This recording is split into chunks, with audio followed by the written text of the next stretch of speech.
શું તમારા બાળકે ધોરણ 11-12માં સાયન્સ પ્રવાહમાં એડમિશન લીધું છે તો સરકાર આપશે 25,000ની સહાય। ગુજરાત સરકાર દ્વારા શરૂ કરવામાં આવેલી નમો સરસ્વતી વિજ્ઞાન સાધના યોજનાનો મુખ્ય ઉદ્દેશ ધોરણ 11 અને 12 વિજ્ઞાન પ્રવાહ પસંદ કરનાર વિદ્યાર્થીઓને આર્થિક સહાય પૂરી પાડવાનો છે। ધોરણ 11માં વિદ્યાર્થીઓને વાર્ષિક 10,000ની સહાય મળે છે અને દર મહિને 1,000 લેખે 10 મહિના સુધી ચૂકવાય છે। ધોરણ 12માં વિદ્યાર્થીઓને વાર્ષિક 15,000ની સહાય આપવામાં આવે છે। રાજ્યની સરકારી અનુદાનિત અને ખાનગી શાળાઓમાં અભ્યાસ કરતા વિદ્યાર્થીઓ માટે અને મુખ્યત્વે વિજ્ઞાન પ્રવાહમાં અભ્યાસ કરતા વિદ્યાર્થીઓ અને અનામતના વિદ્યાર્થીઓને આ યોજનાનો લાભ મળે છે। આ યોજનાનો લાભ વિદ્યાર્થીઓને બેંક ખાતામાં ડીબીટી દ્વારા સીધો જમા કરવામાં આવે છે।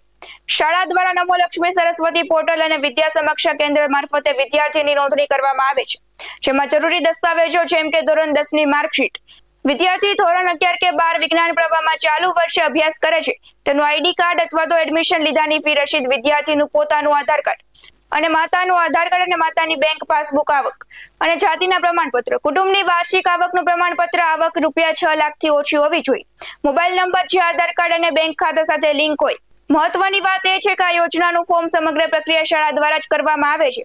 આ માહિતી દરેક વાલી સુધી પહોંચાડજો।